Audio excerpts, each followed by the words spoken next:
It is a victory Tuesday in Baltimore. Almost said Monday, but it is Tuesday, October 22nd, and the 5-2 Ravens sit atop the AFC North, having won on Monday Night Football down in Tampa Bay against the Buccaneers 41-31. Welcome into a day after live stream here inside the channel. Also simulcasting across all platforms on Twitter as well. Today's live stream is brought to you by my friends at Preston Automotive Group. Please click on the link that I have as a pinned comment. I'll open up the guest lines over the course of the next hour or so. But please support Preston Automotive Group. They support me. Could not be building this channel without them. You can learn more about the dealership and what they're offering, including a Bobby Baltimore subscriber incentive that's exclusively available to you by clicking on that pinned comment in the live chat. So, lots to discuss. Right now, I've been compiling content all morning. It's always a quick turnaround coming off of primetime football, as we all know. But Lamar Jackson and the Baltimore Ravens are the talk of the town, and they're the talk of the national media landscape right now. Vegas odds now has Lamar Jackson as a front runner, a comfortable front runner for league MVP. And right now, as we speak, First Take with Stephen A., Shannon Sharp, and Jeff Saturday are debating whether or not Lamar indeed should be the NFL frontrunner for MVP, or as we refer to around these parts in Baltimore, MV3. It was a spectacular performance from number 8. He has been nothing short of dominant throughout his career on Monday Night Football. And because of that, we've got a lot to discuss as a result. NFL Hall of Famer Troy Aikman, who of course was in the Monday Night Football booth for ESPN alongside Joe Buck, revealed a championship trait that Lamar and this Ravens offense possess. We'll talk a little bit about that. There's already, shockingly, an absurd take within the sports media community about Lamar's potential MV3, and I'm going to tee off on this guy. I promise you that. Derrick Henry also put out a very king-like post-game tweet after yet another dominating performance. We'll give you the numbers in terms of what he is on pace to achieve at 30 in year one with his new team in Baltimore. Mark Andrews rewrites Ravens franchise record books, and Ed Reed, a Hall of Famer and one of the greatest to ever play the safety position, shared a harsh truth about what he's watching right now from a Ravens defense, particularly a pass defense, that has not been remotely good enough. And we saw that take place yet again last night in the fourth quarter, giving up 21 points and flirting with disaster. All that more is what I have coming up. Let's dive into it. I'm so glad you're here. Please like the video on the way in. Subscribe to the channel if you haven't already done so, and hit that notification bell so you can be notified of when I'm dropping my daily live content. Here it is. If only that play actually stood on the left-hand side. That's when Lamar galloped into the end zone. The touchdown run was called back because of a phantom Daniel Fa'alele holding call. One of the rare offensive blemishes on Monday night in Tampa. Just one turnover, of course, for Lamar that came in the second half there. Sort of a careless backward pass to Zay Flowers that ended up giving Tampa Bay life. But again, it would just be all Ravens, all Lamar Jackson early and often. He finished with a passer rating of 158.1, 333 total yards, 5 passing touchdowns. For those of you who are wondering, that's 0.2 off of a perfect passer rating game. 158.3 is that.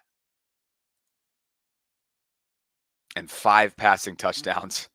Yet again, a signature Jackson 5 under the primetime lights. We've seen that before on Monday Night Football.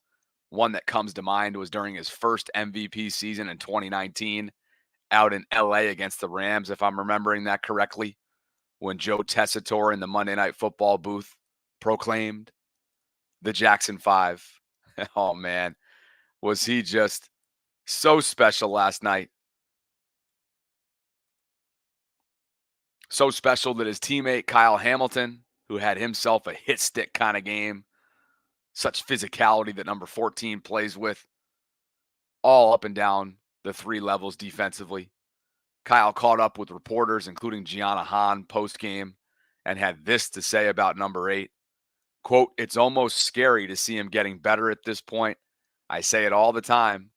Glad he's on my team. I don't have to deal with him, but he's just one of one. I don't know. If I had to equate it to somebody, basketball-wise, he's like LeBron out there." High praise for a guy who is operating and leading the number 1 ranked offense in this league through 7 weeks. Yet again, it's a 500-plus performance for his unit. 41 points, which just kind of felt like they handled that in their sleep. Yet far from perfect, and you're still putting up big numbers on the road. 9 penalties, which negated 85 yards. A second half turnover. A lot of drops. A lot of would-be interceptions that were dropped. But I'm telling you, as suspect as this defense continues to be, particularly on that back end, it's just not as magnified, and there is a certain margin for error that's allowed when you have an offensive unit that's functioning the way in which it is right now.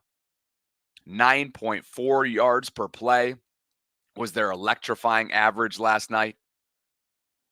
And as a result, the Ravens have now ripped off 5 straight wins after starting 0-2.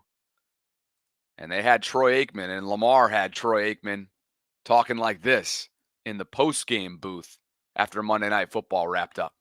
The offense and the way that he's been able to throw the ball accurately. I mean, like I talked about a little bit earlier in the game, I mean, clearly the athletic ability that he has as a runner and the way they've built this offense around him, going back to when Greg Roman was the offensive coordinator, and to see what he's been able to do now with Todd Monken running the offense, and they've gotten better around him at the wide receiver position. We all know what Derrick Henry has meant, but he is the leader, and when you watch him throw, he's reading defenses out great. He's putting the ball right where it needs to be. He's getting the ball to his playmakers, and I think every quarterback would tell you, I've heard Steve Young talk about it, that you come into the league and you've got this gift and ability to run and make people miss, but ultimately you're going to win the championship because of your ability to pick defenses apart from within the pocket. And that's what I'm seeing from him. The game has slowed down. He's got a great understanding of what he's being asked to do, where to go with the football, and he's got good players around him.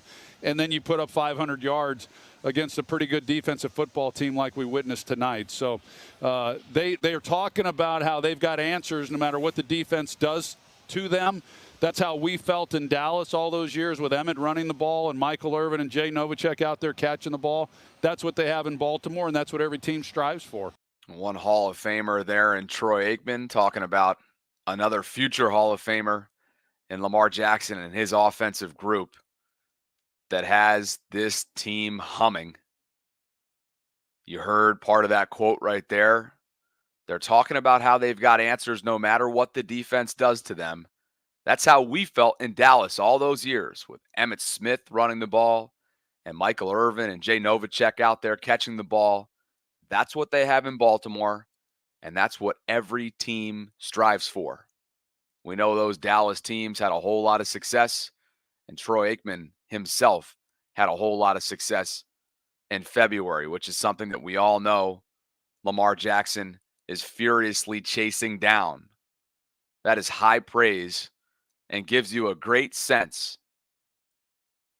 for how this team is viewed and the way this team views itself. Look at the first part of that quote. They're talking about how they've got answers no matter what the defense does to them. And so far through 7 weeks, that's absolutely stood to be true. It doesn't matter what you do defensively. They are so sound. They have so many layers and ways to beat you, whether it be on the ground through the air, against the blitz, zone coverage, you name it. They got the horses to do it. And of course, number 8, against that blitz that I just referenced, that Tampa called on early and often, Lamar torched him. Made Todd Bowles and company pay. 13 of 17 against the Bucs blitz, 186 passing yards, 4 passing touchdowns, no picks, a passer rating of 151 flat, and of course the 5 touchdown passes. How about that juxtaposed to his number of incompletions? 5. A legendary night for a legendary player, and it just doesn't friggin' matter what you do to him. He himself said earlier last week, I should say, everything's slowing down for him. He was blitzed on 61.5% of his dropbacks. That's the second highest rate of his career. He was 11 of 15 for 166 yards and 3 touchdowns against the blitz. I guess some different numbers here in terms of which publication we're using. The point is, the guy's got answers. He ranks second in success rate against the blitz, and that's this year, behind only Patrick Mahomes league-wide at 65.1%. And both of those two are your front runners, 1 and 2 respectively, for league MVP so far.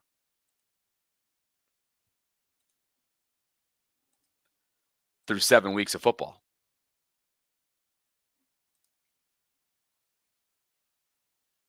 And that wasn't all that he did well.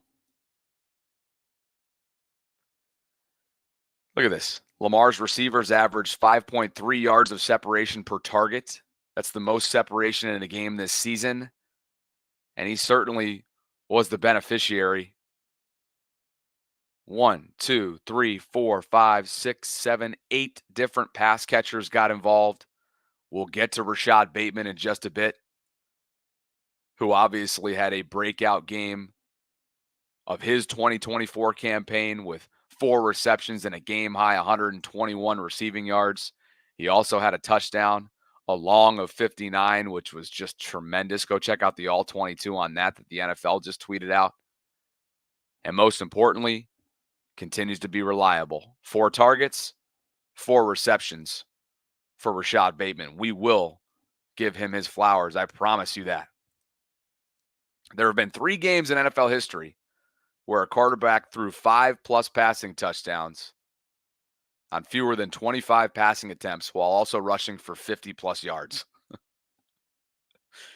All 3 of them have been executed by number 8. November 2019, December 2019, during that historic run to a 14-2 record and a unanimous MVP season, and then last night in Tampa. The guy continues to be one of one routinely, especially when the primetime lights are on. Look at this list that he's on. Not bad company. The most games with 5 passing touchdowns and no picks in NFL history. And look at the amount of starts compared to his peers right now. He keeps this up, he's going to be in a different category under this metric. It's a CBS graphic that has Lamar with 5 of those games, again, with 5 passing touchdowns and no picks, and he's done so in 84 starts. The other sample sizes on this list, a bunch of Hall of Famers, I might add. A lot different, a lot more games. Tom Brady and Drew Brees lead this list with 8 of those games. Well over 250 starts for both of them. Aaron Rodgers, Peyton Manning, and Ben Roethlisberger, all with Lamar at 5. And of course, the only other active player outside of Lamar on this list is Aaron Rodgers, who's not having a whole lot of fun right now these days in New York. Now, is he? Fun is all Lamar has in prime time and NFC games, right? 23-1 Think we'll see this number a time or two this week. 23-1 against NFC opponents throughout his career. He's in year 7 now. You could do the math. And he will see the Giants again this year, who are the only team. Daniel Jones Giants from a couple years ago with Wink Martindale there at the time as the DC before he went back to the college ranks this past offseason. The only NFC opponent to ever beat Lamar Jackson's Ravens in regular season play. Imagine that. And what about under the primetime lights? Jonas Schaefer tallying up what Lamar has done on Monday Night Football throughout his career. 20 passing touchdowns, no picks, 300-plus total yards per game, a starting record of 6-2, 0.28 in terms of EPA per play, which measures efficiency. And as Jonas takes a look at in his latest on the Baltimore Banner, all of which makes you wonder, could Lamar be the greatest Monday Night Football quarterback in the modern era? That conversation can be had because of what he's been. Which I got to tell you, even with this outpouring of support nationally, regionally, locally, and everywhere else in between for Lamar Jackson as he sort of vaults himself into the top front-runner position comfortably for league MVP through 7 weeks. That's when the night and the quick turnaround starts to get all foggy for me. Even with all of that, of course, as we've seen in the past, there's going to be somebody. There always is somebody who has to move the goalposts, who has to knock him down, or at least who has to attempt to knock him down a peg or two. This is one of the most ludicrous takes. And before I play it for you, keep in mind that the NFL MVP is ranked, measured, and evaluated and ultimately decided on based on the resume of your regular season, not what happens in the postseason. It is a regular season individual award, okay? So keep that in mind. And now, listen to Andrew Perloff, who is a Sirius XM radio personality. I'll react to it on the other side. When it's third, and honestly, it waters down the MVP. Because what are we doing if the MVP can't get to the Super Bowl? I mean, maybe he will get to the Super Bowl. In fact, he has a great chance this year. But they were dominant last season, right? I do think it's a question of, can Lamar's style work in the playoffs where you really have time to hone in and limit his running? Like the AFC, you have, it's different during the regular season. Like, you're preparing for next week. Like, everything, when you're in the playoffs, and everything is about making sure that your guys stay in their rush lanes and you really can contain them. I don't know if that works in the playoffs. So, yeah, I have a problem. Like, don't give him MVP. Even if he earns it this year, give it to somebody else. Okay, that's what I would say. I know, but isn't that not in the spirit of the award? The competition is not giving him any competition. That's not Lamar's fault. It shouldn't be held against him that he's the best player. Maggie, keep going. I wish they wouldn't have cut her off because she's spot on. And oh, God. All right. Andrew Perloff, Sirius XM, takes issue with the fact that Lamar is now the front runner for league MVP. And as you just heard, he thinks that him going into MV3 mode would water down the award since he hasn't made it to the Super Bowl yet. And the quote that you heard there in that clip, yeah, I have a problem, he says. Don't give him MVP, even if he earns it this year. Give it to somebody else. Can we help our guy out by tagging, respectfully, Andrew Perloff on X and just friendly reminding him?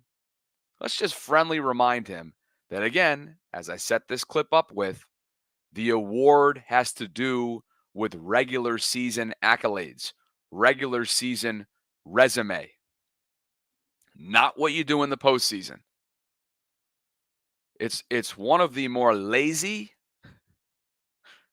unnecessary takes that I've heard on Lamar in quite some time, and there have been plenty of those over the years. That's all I'm going to say on it. Keep in mind, again, this is a regular season individual award. Today's live stream, amazing. Today's live stream is brought to you by my friends at Preston Automotive Group. And I've been so pleased to be with Preston now for over a year, driving around in my Ford Bronco Sport. It's a slick white, incredible spaciousness inside for Tilly, groceries, travel. I just drove down to Shenandoah in Central Virginia over the weekend with my brother to hike. We had an awesome time. You can go off-road with these Bronco Sports. And the best news is for you as a Bobby Baltimore subscriber, you receive 2 exclusive offers that I would love for you to consider. One is $500 towards a newer pre-owned vehicle, or when you buy 4 tires, you'll receive 50% off your alignment. All you got to do is show up to one of the dealerships, one of the shops, and mention my name in order to cash in on either one of those or both of those offers. You've got over 2,000 vehicles to shop from. Home delivery is available. You'll be joining the Preston team along with Kyle Hamilton, Mark Andrews, myself, and many more throughout the Baltimore area and beyond. Always a pleasure to be a brand ambassador alongside 2 of the most important Ravens on their respective sides of the ball. You can get started today by visiting PrestonMotor.com or just simply scan the QR code that you see in the upper right-hand corner right now. All this information can be found in the show notes below, and I would love for you to get started and at the very least support my brand sponsors because they support me. They allow me to continue to do this on a full-time basis, and all you have to do at the bare minimum is just click that link that's included as a pinned comment in the live chat. It would mean a lot, and I appreciate you guys for being here this morning. And, of course, I appreciate Preston Automotive Group for sponsoring my channel.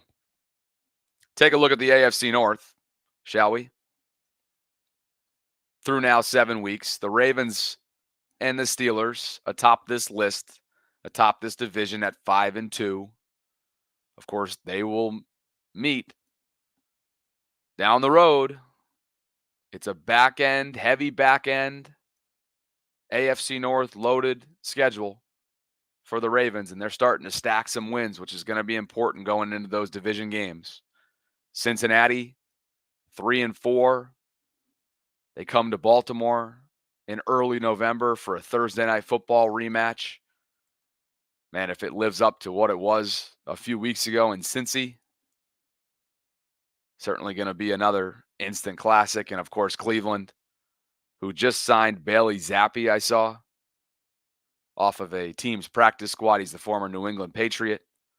Looks like he's going to back up Jameis Winston, perhaps, and the Ravens could be facing off against Jameis Winston in Cleveland coming up on Sunday in Week 8. We'll have to see what comes of that throughout the week. But I believe Dorian Thompson-Robinson is banged up, meaning with Deshaun Watson and his torn Achilles taking place over the weekend. Cleveland's not only in no man's land, but going to be forced to pivot. Over 300 of you joining me here this morning. Happy Victory Tuesday to you and yours who celebrate. Obviously, this team is operating and functioning as one of the league's best. 41-31 winners last night in Tampa. And as a result, they've ripped off 5 straight wins after starting 0-2. And you can't have a conversation about what this Ravens offense is doing without talking about the King. And over this 5-game win streak that I just referenced, Derrick has been nothing short of spectacular. 109 touches, 793 total yards, 413 yards after contact, 15 rushes of 10-plus yards, 20 missed tackles forced, and 8 total touchdowns. He has been as advertised and then some. And the crazy part about last night is that there were times, especially at the end of that first half, where he was just straight up uninvolved, to the point where the ESPN booth, Joe and Troy, were questioning whether or not he was hurt. That's how sideline chilling he was at times last night. And yet, look at the numbers against Tampa. 182 total yards, 118 after contact, 1 touchdown, and that 81-yard burst up the left-hand side of the field, which he quote tweeted the highlight of the NFL's team account post-game and had the nerve to say that he should have scored, shaking my head, slow as F, much love, flock. Okay, keep in mind, this is a guy that, according to Next Gen Stats, on that 81-yard burst, reached a top speed of 21.72 miles an hour, and that's the 5th fastest run by any ball carrier this season. Not on the weekend, right? Not over the last couple weeks. This season. And he felt like it should have been a house call. This guy is so prideful. I love every single thing about the fact that he just snatches your soul. Is an absolute king-like figure after contact. Has great vision, ridiculous explosiveness, and then hands the football right back to the official to go do it again and again and again.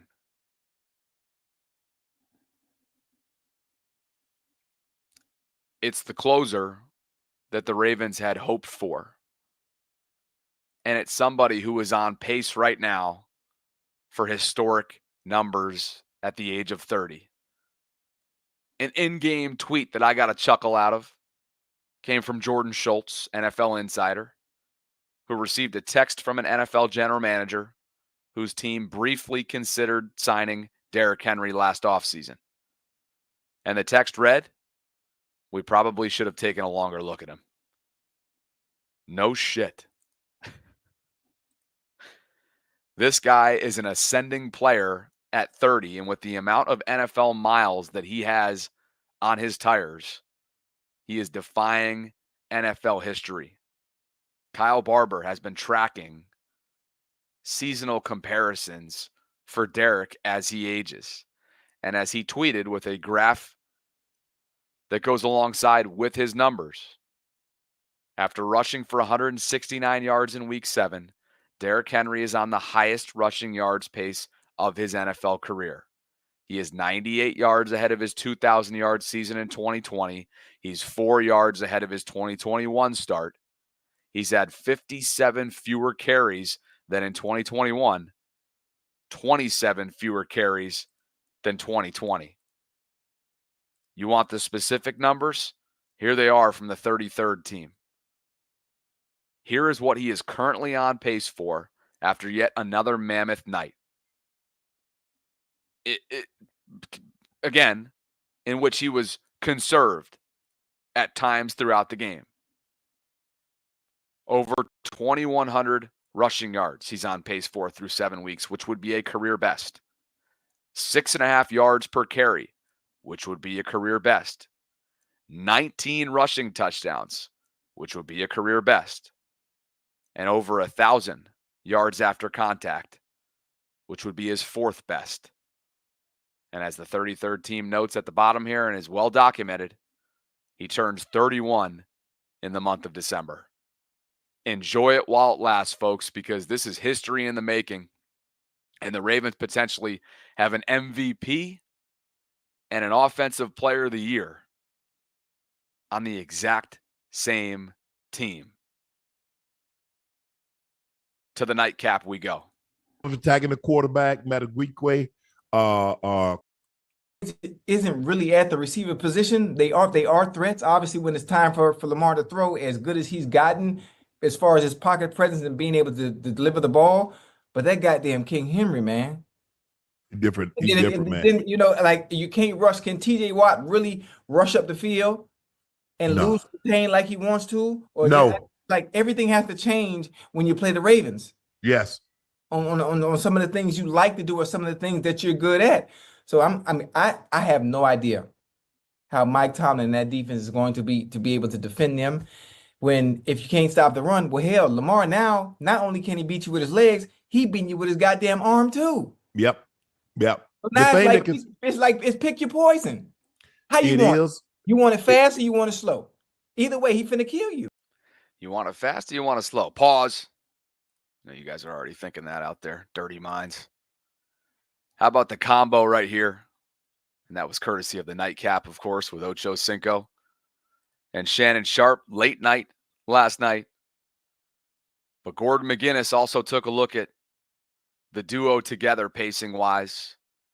Derrick, again, over 2,100 rushing yards he's on pace for.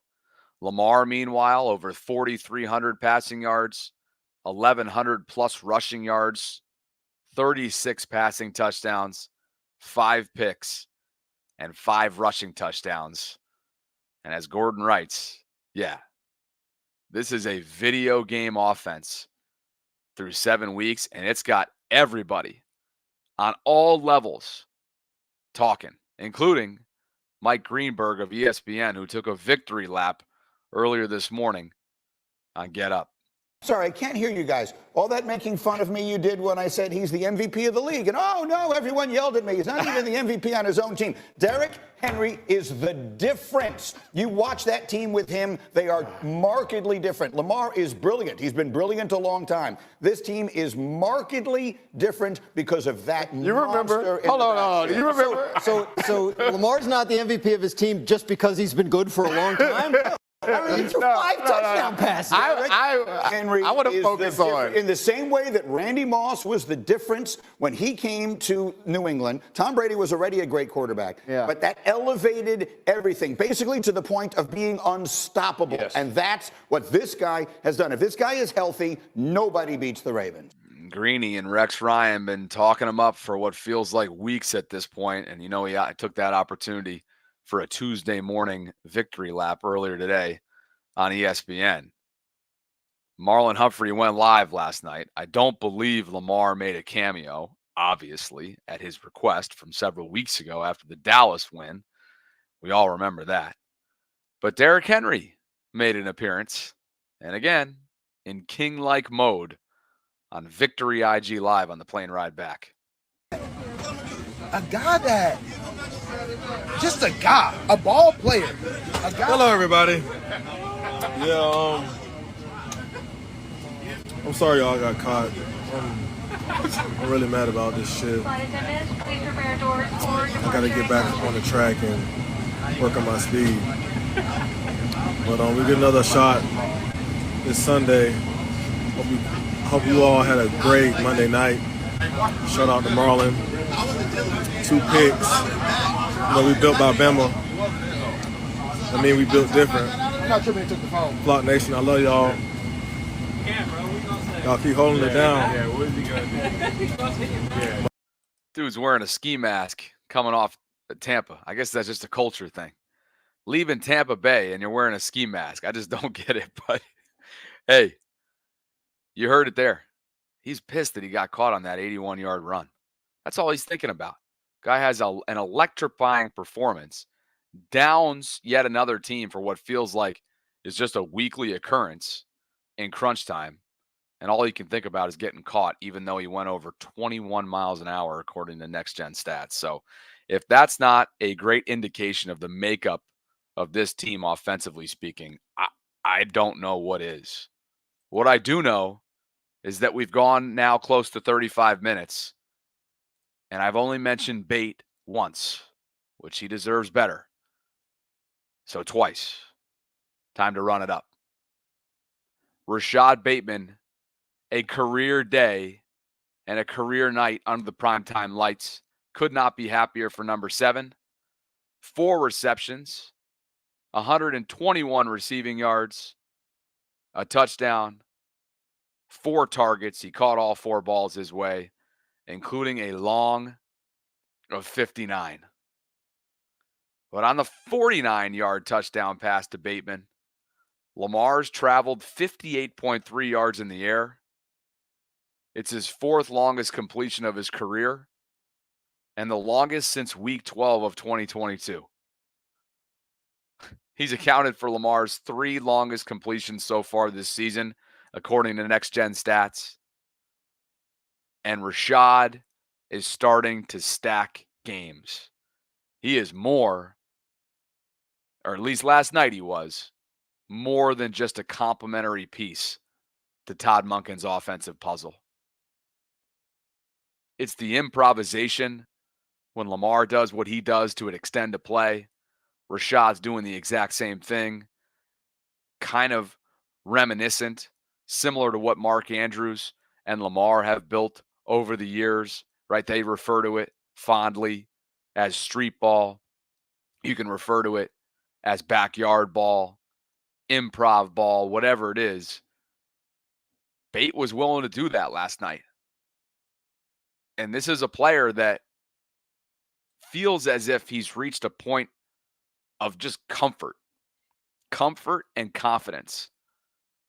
And he's channeling that into on-field production. And I think what we all kind of called for this offseason, given the extension and the fact that he is going to be in Baltimore through 2026, if he can emerge and be over a 700, 800 plus yard receiving guy for you as a true number 2, which we all know that he has the capabilities and abilities of being, then wow, what a luxury that would be for an offense that has the deepest tight end room in the league, that has the most dynamic backfield in the league, and maybe, just maybe, the most dynamic quarterback in the entire league. Bateman continuing to do what he's doing right now. Silky smooth routes, creating separation, reliably catching the football. These are the type of things that's going to put this offense over the top. And I can only imagine how satisfying it must be for number 7 now that it's all starting to come together. How about his teammate 89 and a beautiful toe tap along the left-hand sideline? Oh, this was textbook from Mark Andrews. Looking real nimble on that play. That was not the only thing that went in Mark Andrews' favor. He had 2 touchdowns on the evening, 4 receptions for 41 yards. He was targeted 4 times and caught all 4 of them. But most notably, he now stands alone atop the franchise with the most career receiving touchdowns in team history, with 42 of them, which broke a tie with the great Todd Heap, who had 41. And of course, Mark tied him the week prior against the Commanders. Mark is now 1 touchdown shy of tying Ray Rice for the second most overall touchdowns in team history. And of course, he's chasing right now the all-time leader, which is owned by Jamal Lewis with 47. 89 talked post-game about the honor itself. Obviously, incredibly grateful, and just thinking back, you got to think about getting drafted to this incredible organization with a. I've been blessed with incredible teammates. Obviously, number 8, and having that connection, but I'm fortunate to have incredible teammates, unselfish guys, and just keep on going. I'm coaches, players, everybody, and you got to look back at the guys like Todd Heap and the guys that have done it before you. And just be grateful that I'm in this situation and blessed. And like you said, just taking it week by week, I'm not satisfied. 89 with a very similar approach, the one that he's taken since the moment he showed up here from Oklahoma. Of course, going up against his former Oklahoma running mate in Baker Mayfield and getting, obviously winning that battle last night in Tampa Bay. But this is a guy who, through the first opening month of the season, a lot of people were questioning his health. Folks were questioning his role, his future. And a lot of that talk has been died down since the Ravens really have gotten him involved directly with the football. But the beauty of it is when he wasn't directly involved, he was indirectly affecting the game as a willing blocker, right? Somebody whose sheer presence alone has to be accounted for from a defensive coordinator's perspective. And so now that it's all starting to come around full circle for Mark, he's starting to stack games. He's finding the end zone twice last night. He's toe tapping on the sidelines, right? He's making the tough contested catches with blanketed coverage on him that we've grown accustomed to seeing when it comes to 89's game. It's just, again, there are so many layers to this offense, and the architect of it all probably should be talked about more, and that is Todd Monken, who's getting contributions from what about the offensive line? You got to mention that as well. That's a part of certainly a part of the puzzle. And despite those 2 sacks that Lamar found himself in the middle of on that opening drive, which stalled things, those were the only 2 sacks the entire night. A rough rep there for Roger Rosengarten on the first on second down, and then of course on third down, a failed blitz pickup. And you're thinking to yourself, geez, this could be a long night. This defensive front from Tampa Bay is wreaking havoc on that opening drive, but credit the Ravens. They did not panic, and they certainly didn't panic with yet another 10-point deficit, which they've seen often at times throughout this year, particularly in Cincinnati with those 3 separate 10-point deficits that they faced in the second half alone, right? But look at what Ronnie individually is doing. He didn't allow a single pressure on 26 pass blocking snaps against Tampa's blitz-heavy defense. This is next-gen stats. Stanley has yet to allow a sack this season across 224 pass blocking snaps. He's the only left tackle with 50-plus pass blocking snaps and 0 sacks allowed. What a tremendous year. After the pay cut from this offseason, his future in Baltimore, as of right now, is uncertain after this year. And yet, he's putting together, dare I say, yet another Pro Bowl caliber season at left tackle, protecting Lamar Jackson's blind side. He's talking his shit out there. He's healthy. He looks like himself. He's always willing to run and be mobile and get to that second level and open up different lanes. He's pulling. He's always been a force of nature at the point of attack. And I can't tell you how encouraging it is to see Ronnie Stanley at a point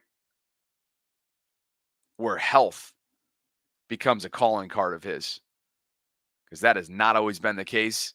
He hired a mental coach this past offseason, as he told the guys on the lounge. And between the ears, he's got to be, I'm sure that has to be a part of the puzzle here for where he is and the turnaround that we're watching. He won't get comeback player of the year consideration around the league nationally just because he's an offensive lineman. But I think here in Baltimore, we can absolutely have that conversation, acknowledge him, acknowledge the will, the fortitude, the resiliency. Good on you, Ronnie, and congratulations, because we all know his presence and his impact at left tackle, given his stature, given his mobility, given his sheer talent and experience, having been one of the longest tenured players on this team, is all paramount to where they want to go and where they want to be.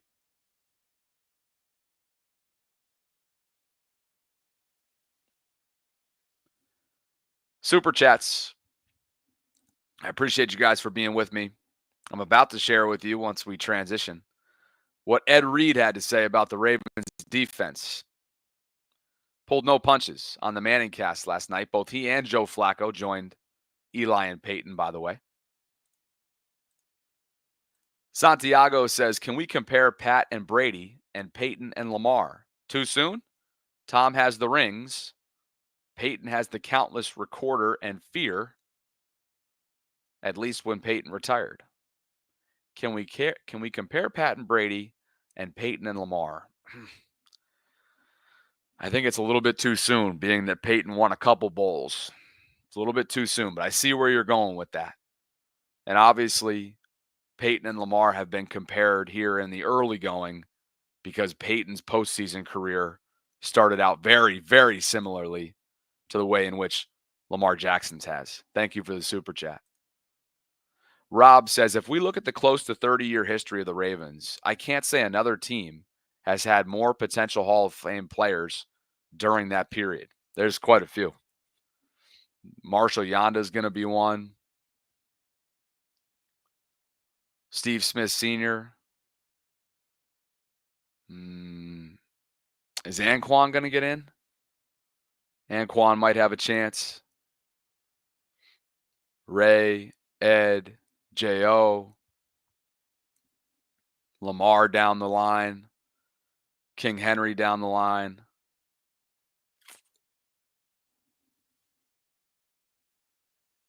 Who else? John Harbaugh will probably be one down the line. And one more there from Rob. Salute Bobby Baltimore. I'm a supporter of the team for better or worse. Appreciate you, Rob, for both of those super chat donations. Santiago, same to you. Appreciate you guys for being here.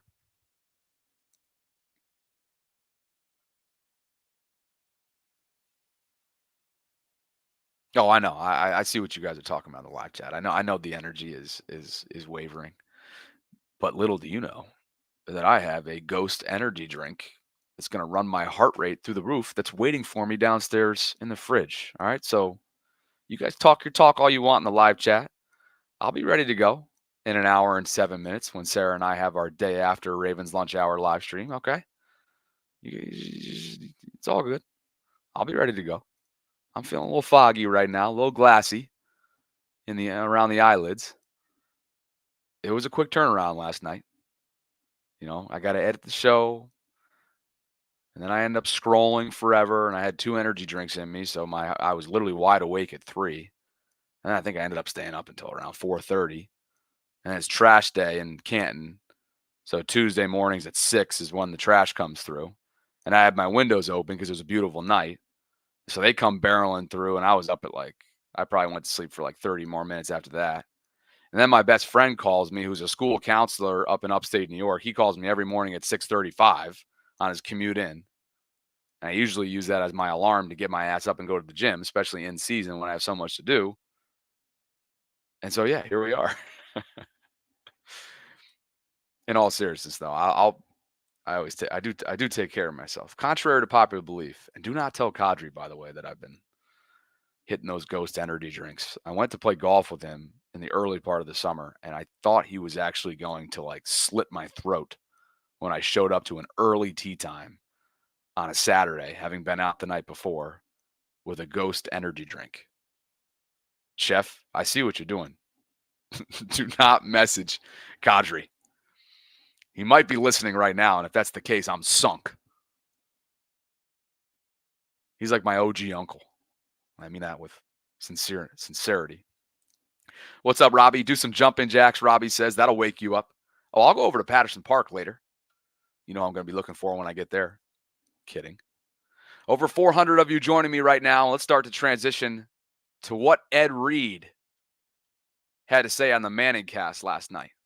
Before we do, it's yet another pitiful performance in crunch time from a defense that just needed to close. Closing has been a major problem. And maybe it hasn't been talked about enough because of the Ravens' offensive abilities to almost minimize those concerns. But make no mistake about it. This passing defense and overall the defense in general, this is not sustainable if you want to get to where you're trying to go into January and then on to February. This is a Tampa offense that put up 481 yards. They were 11 for 17 on third down and possessed the football for over 11 minutes more compared to Baltimore, or around 11. 35 minutes and 5 seconds, the Bucs possessed the football. Baltimore was 24-55. Okay, had it not been for 2 massive interceptions in the first half before he went down with a knee injury from Marlon Humphrey, and had it not been for Mike Evans leaving the game after a bang-bang collision in the end zone with Brandon Stevens towards the end of the first half, this game could have been a whole lot different. They had no answers for Mike Evans. And that touchdown in the first quarter, clear miscommunication yet again on the back end between Brandon Stevens and Marcus Williams. I have a hard time pointing out only Marcus there. I think it was more on Brandon Stevens. Marcus was taking care of, I believe they sent, was it Sterling Shepard in motion on that one, I think? Point being, it's starting to feel as if this is who the Ravens defense is through 7 weeks. We can talk about a handful of plays here and there. We can talk about a lack of communication, a lack of execution. But given the amount of change that they've endured, given the changes in personnel, coaching staff-wise, and some of the youth that they're asking a lot of, it's hard not to feel like at this point, this is who the Ravens defense is through 7 weeks. Maybe Ed Reed would agree with that statement. He went on the Manning cast last night and had this to say when Tampa was staging its attempted comeback. Hey, your Ravens are giving up some easy touchdowns here. I need a little pep talk from you, buddy. Game over in their mind. They don't understand. So. They don't understand. They don't understand the other side of finishing and being a championship team right now. One more for those of you. Hey, in the your Ravens are giving up some easy touchdowns here. I need a little pep talk from you, buddy. Game over in their mind. They don't understand. So. They don't understand. They don't understand the other side of finishing and being a championship team right now. Ed Reed calling a spade a spade. They don't understand the other side of finishing and being a championship team right now. 21 fourth quarter points, a bunch of interceptions dropped. Again, 481 total yards of offense, 125 of which came on the ground. It was a running back by committee approach taken by Tampa, which was not a surprise. Baker Mayfield lit it up for 370 yards. Again, a lot of this was in garbage time. I get it. And unfortunately for Tampa Bay's sake, they lost Chris Godwin, one of their dynamic wide receivers, in garbage time to a brutal collision with Roquan Smith. The reports are that it is a dislocated ankle for Chris Godwin. And of course, that's on top of Mike Evans leaving with a hamstring at the end of the first half and not returning to the game. Tampa goes from 4-2 in the driver's seat with an opportunity to beat one of the league's best at their home stadium in the aftermath of everything happening down there with Helene and Milton, the Hurricanes. They go from that to just the sails taken out. No pun intended. No pun intended. Tampa Bay Buccaneers. Look, hard to think that Tampa Bay is actually a legitimate contender at this point if they just lost their top 2 wide receivers in a matter of less than 24 hours. So a tough blow for the Bucs. You got to feel for them. But the reality is it's just not sustainable what this defense is doing. And I don't think there's anything groundbreaking about that statement. Sure, could have been a lot different had they caught picks. Ardarius Washington should have had one. Nate Wiggins could have probably had like 4 or 5 at this point so far this season. That's simple judge machine stuff, but it's also like capitalizing on gifts. And if not for Marlon Humphrey, you know, I struggle to find outside of Marlon and Kyle, Kyle Hamilton, that is, and Kyle Van Noy, who had a sack last night. I struggle to find other players who have been consistently consistent this year. We know that Marcus Williams has had his fair share of struggles in coverage. We know Eddie Jackson has looked a step behind at times. He was their free agency acquisition in the later part of the offseason. Nate Wiggins has had some rookie moments. At the same time, he's also had some moments that are just like, all right, you got to live and die by those because the Nate Wiggins experience is sensational, and he's 21 years old. Roquan Smith has a lot on his plate right now as the green dot communicator and somebody that is trying to kind of push Trenton Simpson as a first-year starter along. Roquan was very active last night. He finished with a game-high 18 total tackles, 11 of which were solo. Kyle Hamilton just south of him at 11, 7 of which were solo, including a pass deflection. Sacks came from Adafe Owe, Kyle Van Noy, and Ardarius Washington. I got to say, Ardarius always plays bigger than what he is. He's only like 5'8", $170, $180. But he's got to find a way to haul in that football. The defense has been open for business. And it's happened in a bunch of different ways, right? Whether it was Rashee Rice torching them in the middle part of the field opening night, whether it was the Vegas or Dallas tight ends torching them, or these busted, blown coverages on the back end. Jamar Chase, of course, had a day. We saw Mike Evans before he went down have that same kind of success. And so at some point here, it doesn't exactly become satisfactory to hear that it's just execution. It's on us. We got to get it cleaned up. This, that, and the other. At some point, you say, no, this is who you are. And you have to start to mitigate it. And that's why Dean Pease was brought in. It's only been a couple weeks. I'm willing to have patience. And obviously, as they continue to stack and win games, it's not magnified as much. But I think we can all agree that this is not going to get it done consistently among the league elites. And obviously not in January as well. Marlon was ruled out at the end of the first half with that knee injury. He did not allow one catch, and he finished with 2 picks. All-pro Marlo is chilling. And he keeps this up, he might have to get into a multi-week podcasting schedule on the punchline. What do you say? I'm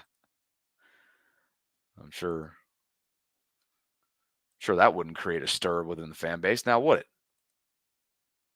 And Ardarius acknowledging what a lot of us have referenced.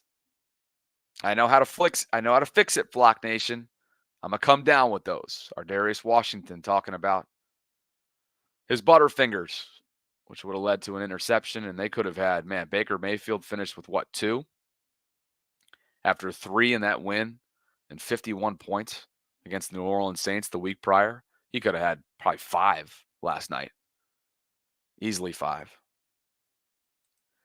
Look at Audio Funhouse talking all this shit in the live chat. Hey, Audio, how about we do this? Hey, Audio, let's drop the link into the live chat.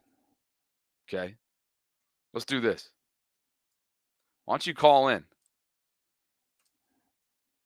Why don't you call in, Audio Funhouse?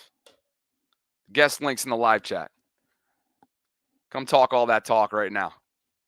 Santiago says, how much grace do we give Zach Orr? As long as they continue to win,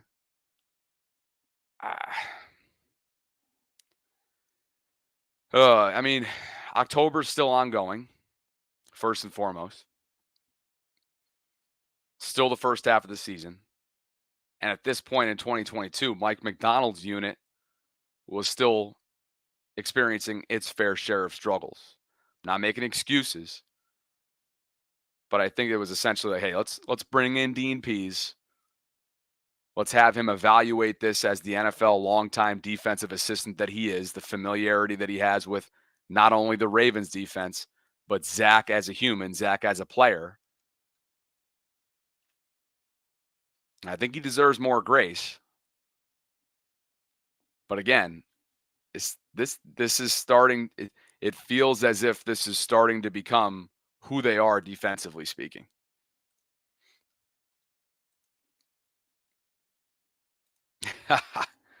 Listen, look at audio.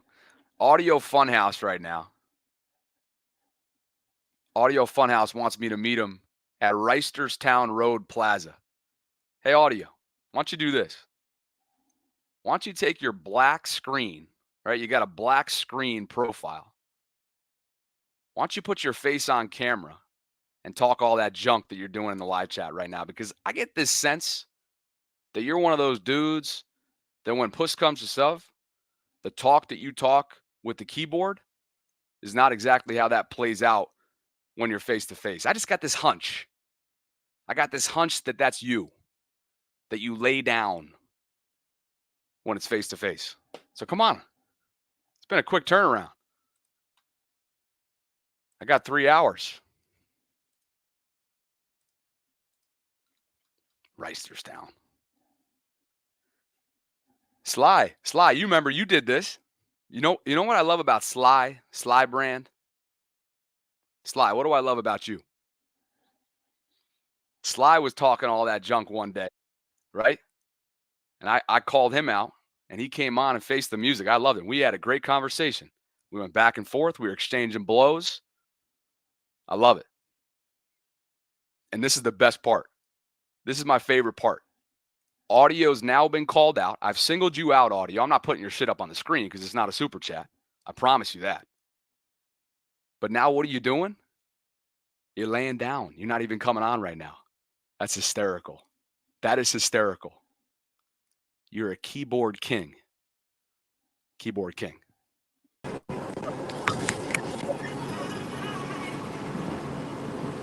Hey, Bobby. What's going on? What's going on, brother? How was your night shift? Working on fumes, man. Working on fumes. I just had some breakfast. Head back into town. You and me both, brother. Quick turnaround. Yeah. And by the way, quick turnaround, which is why I got time. All right, I got freaking time. Anyway, what's going on this morning? Nothing, man. Like you said, who's that trolling? Who's that guy? Listen. Just a keyboard warrior. My man has his profile header on YouTube as a black screen. Right. That's what he does. He just got to call in, face the music. That's all you gotta do. He won't do it. Don't worry about that. Anyway, like I just want to speak on that pass defense. I mean, I was right on my prediction for the.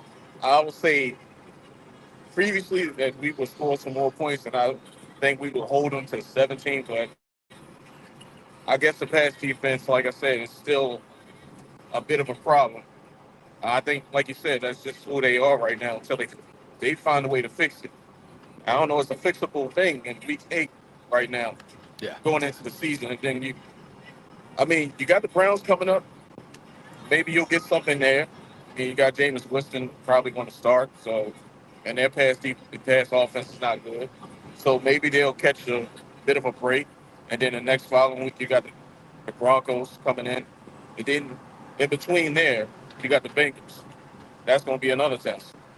And they did to us last time. So they're going to want to replicate that same thing. So it's up to them at the end of the day if they want to fix it. We're not worried about the offense. The offense is going to score their points. They're carrying this team. It's just how the defense is going to hold up come January and maybe eventually come February. That's going to be the key. Now, when we won the Super Bowl in 2012, the defense wasn't, all that. I mean, it had its moments where they made plays, but it wasn't really, the forefront. It was mainly the offense at times, especially when it got to the playoffs. So hopefully they can try to fix whatever is ailing them, the miscommunications and all the, miscues. I don't know. Maybe I think it starts with the pass rush. That's how you mitigate that problem. It starts up front. Like Ray Lewis said, it starts up front. When you can get pressure up front like the Chiefs did to the 49ers.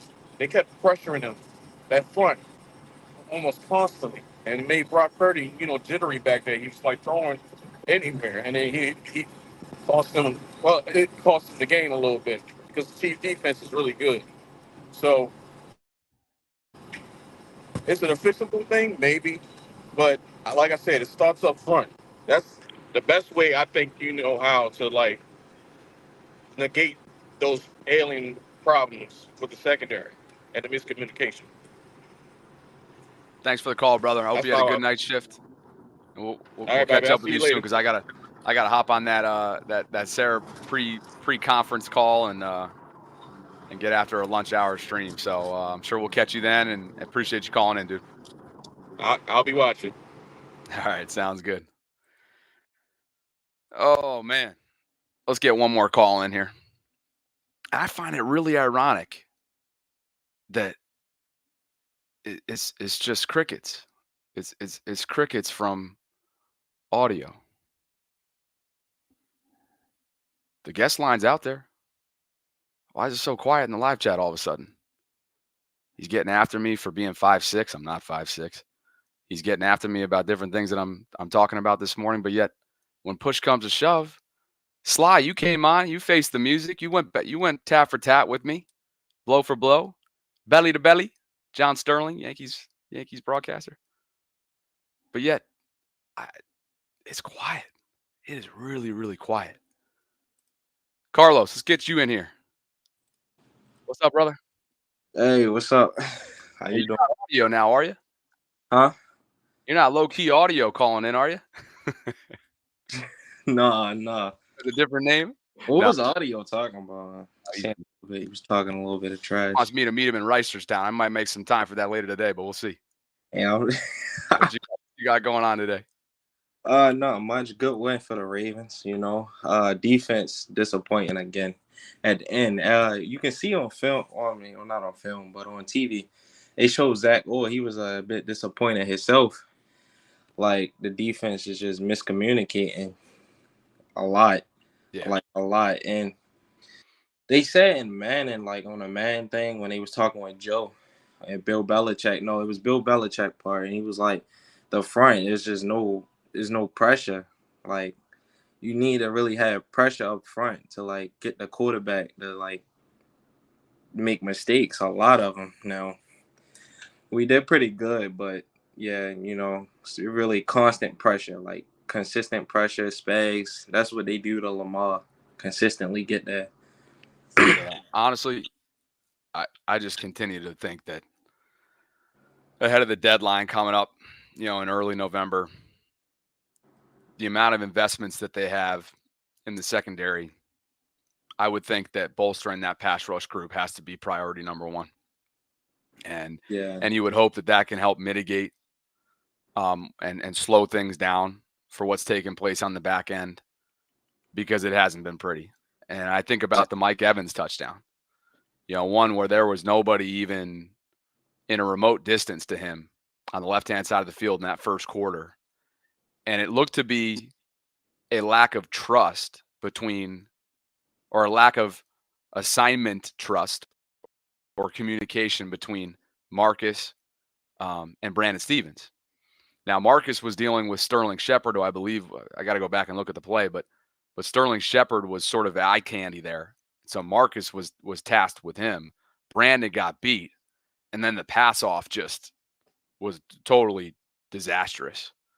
But that's one of those it's like a microcosm of what's taking place back there, right? It's a lack of execution, it's a lack of communication, leading to blown coverages, leading to big plays vertically. And it's just the passing. It's exactly what you thought, right? Like Baker Mayfield was going to sling it around. Was he going to be reckless? Yes, he proved to be reckless for a second straight week. He threw 3 picks against the Saints, 2 last night.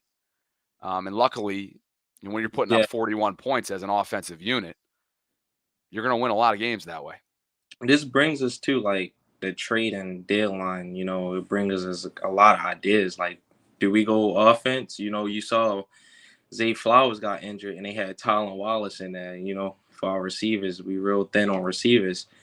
Max Crosby or Myles Garrett. You know, that could be huge for us on the defensive line. And, you know, that would be like meditating point right there. But, you know, trade deadline coming up. A lot of options. Exactly. Carlos, appreciate you calling, man. Enjoy your Victory Tuesday. Thank you. You have a good one. Talk to you soon. 500 plus of you concurrently watching today. Not sure if audio is one of them, but we're having some fun today, aren't we? Quick turnaround.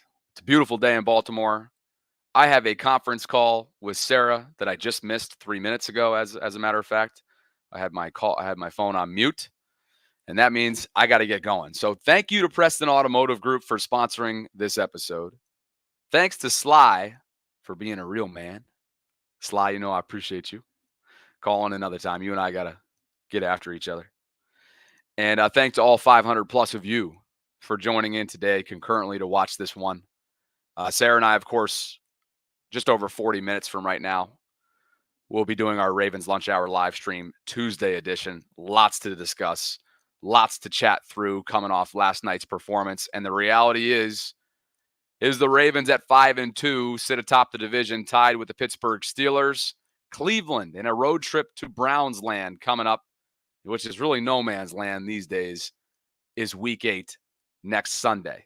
Appreciate you guys for being here as always. Subscribe to the channel if you haven't already done so. Hit that like button on the way out.